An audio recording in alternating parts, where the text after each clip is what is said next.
ஒரு மேன்மை இல்லை. இது அழிந்து போகக்கூடிய உலகம்.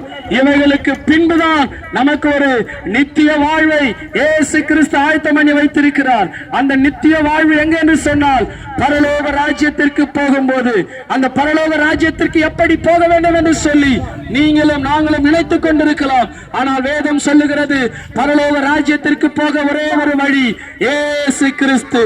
அந்த இயேசு கிறிஸ்துவை தவிர வேறொருவராலும் பரலோக ராஜ்யத்துக்கு போக முடியாது. எந்த அரசியல் தலைவராலும், எந்த பணத்தாலும், எந்த வசதி படைத்தவர்களாலும் பரலோக ராஜ்யத்திற்கு அழைத்து செல்ல முடியாது.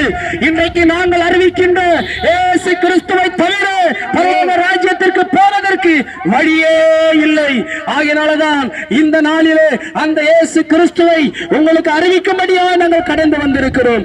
என் அன்பு தேவ ஜனமே, இந்த பகுதியிலே இந்த சத்தத்தை கேட்கின்ற என் அன்பு சகோதரா, என் அன்பு சகோதரி, இந்த அனுக்கிரக காலம், இந்த இரட்சணிய நாள் இனி காலம் செல்லாது.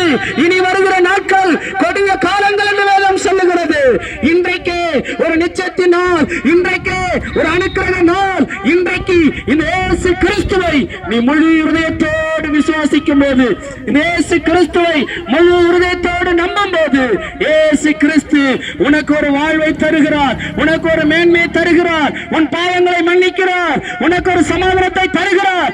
எல்லாவற்றுக்கும் மேலாக மரித்த பிறகு ஒரு அழியாத வாழ்வு ஒன்று உண்டு என்று சொன்னால் அதுதான் பரலோக ராஜ்யம்.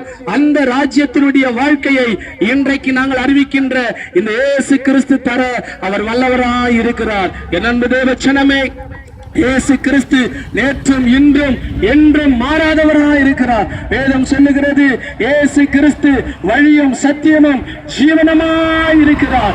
வேதம் சொல்லுகிறது இயேசு கிறிஸ்து எப்படிப்பட்ட மனிதனையோ பிரகாசிக்கின்ற மெய்யான ஒளி என்று வேதம் சொல்லுகிறது. ஆகையினால்தான் இந்த இயேசு கிறிஸ்துவை நாங்கள் இன்றைக்கு உங்களுக்கு அறிவிக்கும்படியாய் கடந்து வந்திருக்கிறோம். இயேசு கிறிஸ்து உங்களை நேசிக்கிறார். இயேசு கிறிஸ்து உங்களை அழைக்கிறார். இயேசு கிறிஸ்து உங்களுக்கு சமாதானத்தை தருகிறார். இயேசு கிறிஸ்து உன் பாவங்களை மன்னிக்கிறார். இயேசு கிறிஸ்து உன் வியாதியிலிருந்து விடுதலை தருகிறார். இயேசு கிறிஸ்து உனக்கு ஒரு நித்திய வெளிச்சத்தை தர இயேசு கிறிஸ்து அவர் வல்லமில்ல தேவனாய் இருக்கிறார். இயேசு கிறிஸ்து நல்லவராக இருக்கிறார். அவர் இந்த நாளிலே நீங்கள் இருதயத்திலே முழு இருதயத்தோடு விசுவாசிக்கும் போது, நம்பும் போது, இயேசு உங்களுக்கு இப்படிப்பட்ட ஆசீர்வாதங்களை தர அவர் வல்லவராய் இருக்கிறார். இயேசு கிறிஸ்துவிடத்தில் வர வேண்டுமானால் ஐயா